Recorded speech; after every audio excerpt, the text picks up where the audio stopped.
Nagrywamy?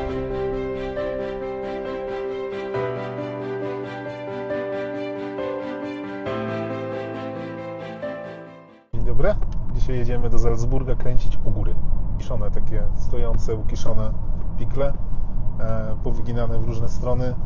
Rzeźba Wurma, fantastyczna, wesoła, optymistyczna. No, bo co może być bardziej radosnego niż kawał kiszonego ogórka otoczony barokowymi budynkami? Nic.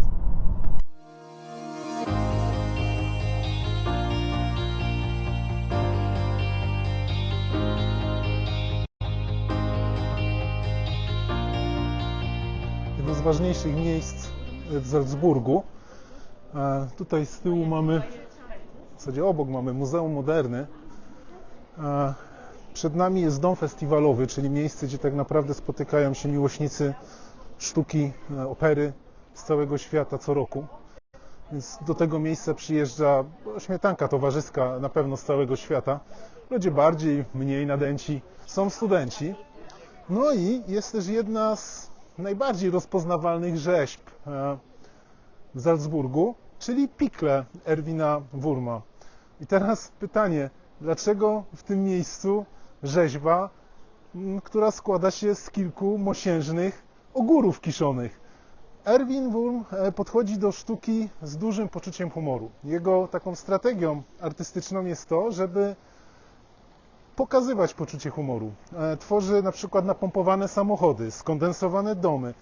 Wiele rzeczy, które tak naprawdę są bardzo optymistyczne w swoim przekazie. I teraz ja jak pierwszy raz w ogóle usłyszałem o ogórkach kiszonych w Salzburgu, w sercu Salzburga, to byłem zdziwiony, no bo dziwnie wygląda rzeźba, która składa się z ogórków kiszonych w takim miejscu, obok barokowego kościoła, obok domu festiwalowego. Ale jak się podejdzie bliżej, jak podejdziemy, to zobaczycie, że te ogórki są nieprawdopodobnie optymistyczne. I dlaczego ogórki? No bo sam artysta powiedział, że ogórki są jak ludzie. Niemniej jednak, no tak to wygląda. Zobaczcie, są ogóry wzrostu mnie, czyli prawie 2 metry. Są takie troszkę mniejsze, ale wszystkie takie fajne i takie optymistyczne. I po prostu podchodzimy do tego miejsca i chce nam się śmiać. Nie wiem, czy Schiller na tym pomniku stojący też się śmieje, bo on w ogóle na te ogóry nie patrzy. I zastanawiam się, czy artysta też to brał pod uwagę, że okej, postawię tutaj te ogóry, ale Schillerowi odpuszczę, niech on sobie tam patrzy w stronę kościoła z poważną miną, może tak będzie jednak lepiej. Nie mam pojęcia. Niemniej, ten kontrast, który tutaj widzimy, jest no, po prostu tak niespodziewany w tym sterylnym mieście, które raczej jest takie bardziej smutne niż wesołe, które ma taką atmosferę bardzo posh. Nagle powstaje 5 pikli, 5 ogórów, no i po prostu pysk się sam śmieje, naprawdę, jak się to widzi. No i ciekawostka, Erwin Wurm maluje, znaczy w zasadzie nie maluje, rysuje, fotografuje, tworzy rzeźby jednominutowe, to są takie, gdzie daje instrukcje, jak na przykład jak się oprzeć o ogóra, żeby stworzyć jakąś instalację, znaczy, niezależnie, no i tworzy rzeźby. Natomiast wszystkie swoje prace nazywa rzeźbami. Co jest bardzo fajne, bo nie trzeba się długo zastanawiać, kim jest Erwin Wurm. Jest genialnym rzeźbiarzem, jednym z najlepszych rzeźbiarzy współcześnie żyjących i nam panujących, a pochodzi z Wiednia, jest Austriakiem. A kim jest sam Erwin Wurm? No oczywiście jest artystą urodzonym w Wiedniu, w Austrii, mieszkającym troszkę w Wiedniu, troszkę w Nowym Jorku, sporo podróżuje, sporo wystawia, jest wciąż w bardzo dobrej kondycji. Wciąż można kupić jego pracę. Taka ciekawostka, jego ojciec był detektywem, stąd chyba Wurm tak świetnie potrafi obserwować i wyciągać wnioski z tego, co widzi. No, tata Wurma nie chciał, żeby Wurm został artystą. No, został tym artystą i dobrze, że został artystą, bo dzięki temu mamy cudowne, optymistyczne i świetne prace ulokowane w różnych miejscach na świecie. Nawet jego pracę można było podziwiać w Mocaku w Krakowie, nie wiem czy jeszcze są. No ale była taka możliwość, mam nadzieję, że wciąż będzie. Erwin Wurm, pomimo że sprzeciwił się nieco woli ojca, został artystą i odebrał bardzo gruntowne wykształcenie. Ukończył Wiedeńską Akademię Sztuk Pięknych i jego kariera dosyć szybko nabrała tempa. Natomiast takim przełomowym momentem był na pewno rok 2003, kiedy 5 jego jednominutowych rzeźb zostało zaprezentowanych w teledysku Can't Stop Red Hot Chili Peppers.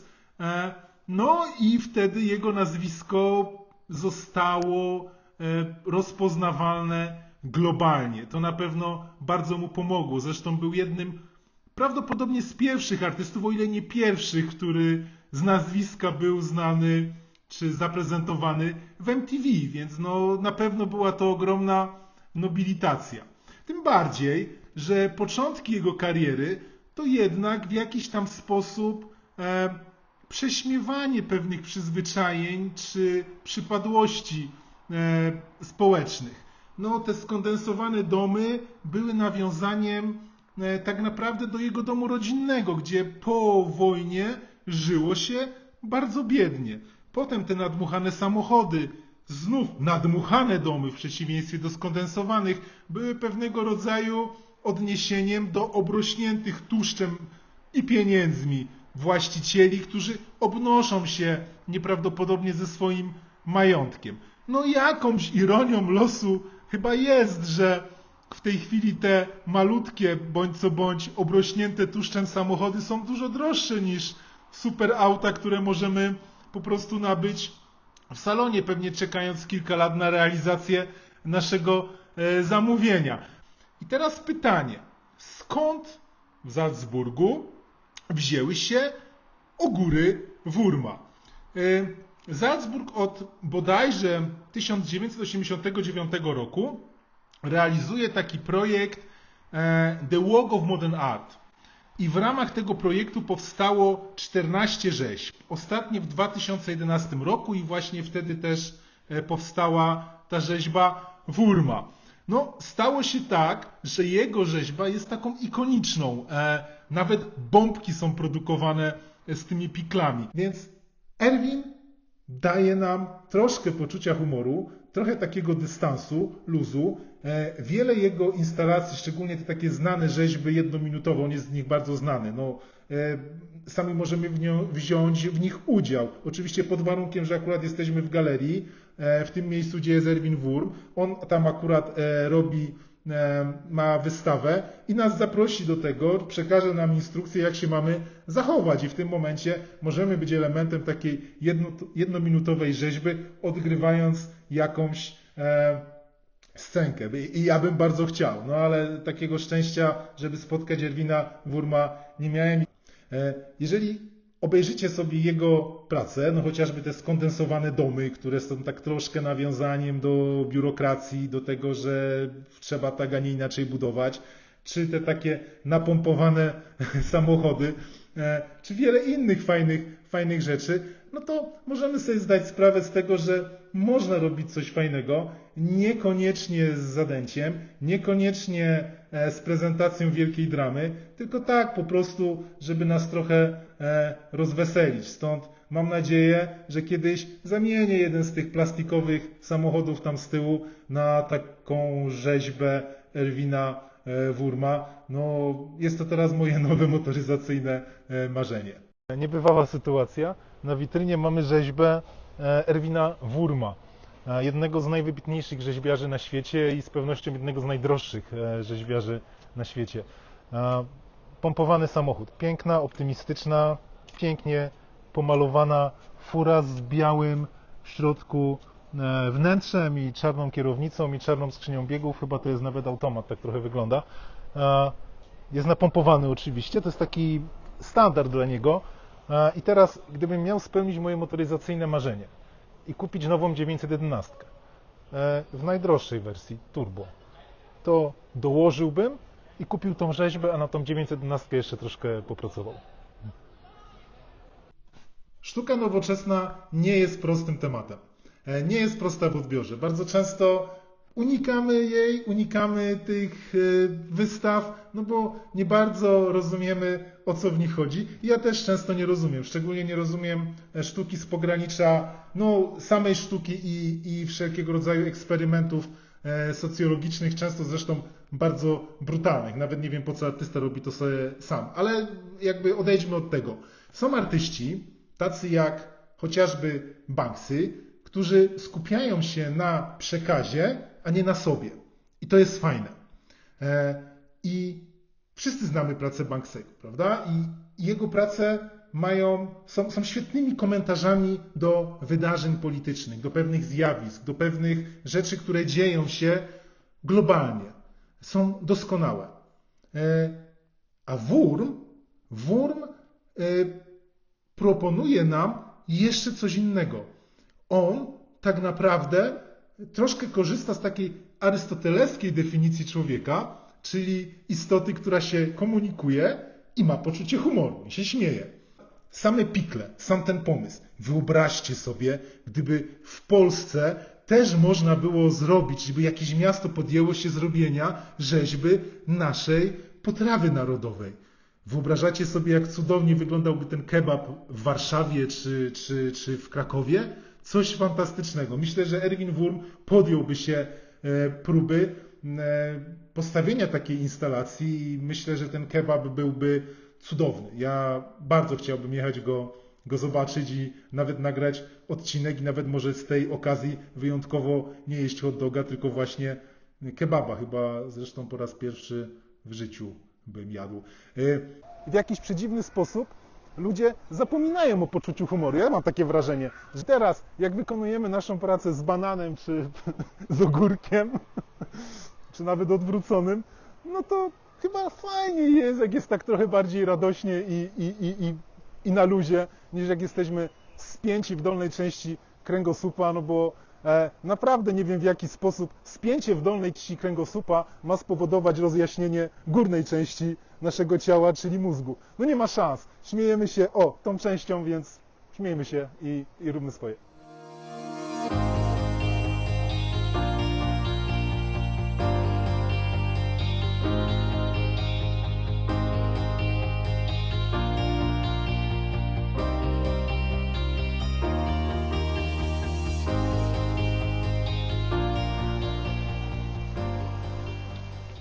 Turyści w Salzburgu chyba najczęściej kupują tak zwane kule Mozarta, czyli takie czekoladki z marcepanem w środku, ale Salzburg słynie z zupełnie czegoś innego.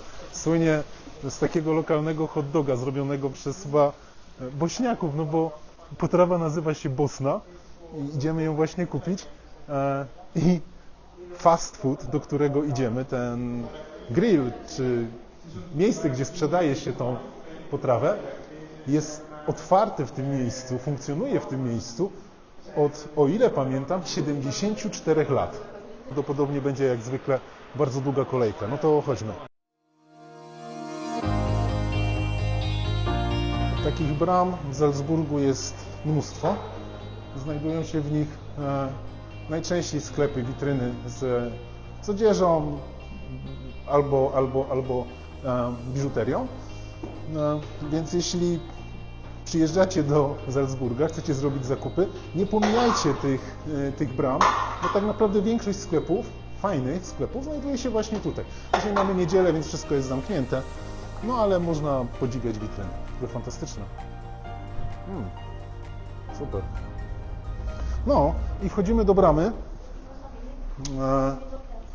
gdzie jest już kolejka, nawet nieduża. Możemy sobie kupić Bosnę. Odstoimy chwilkę.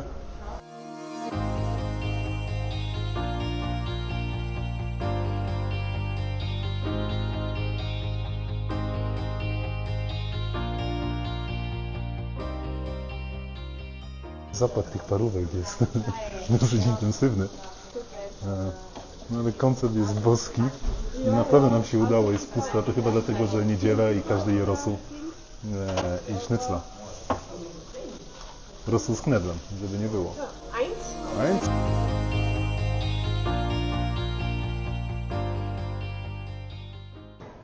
No i to jest słynna Bosna, zobaczcie. Taka pita i 2 ugrillowane parówki, posypane jest to curry i tam w środku jest ta kapusta i cebula i musztarda. I dlatego ten kupiłem, bo jest musztarda. A ten jest taki sam, ale nie ma musztardy. A kosztuje tyle samo, więc jeśli kupujecie, to pamiętajcie numer 2, nie numer 1, jak Kamil sobie kupił, no bo musztarda jest bardzo ważna. Podobnie jak ważne są ogórki kiszone, więc to danie bez musztardy dla mnie nie ma sensu. No ale oryginalne jest właśnie bez musztardy. No i ma 74 lata. W sensie nie to, ale 74 lata to tutaj składają w ten sposób. Także smacznego.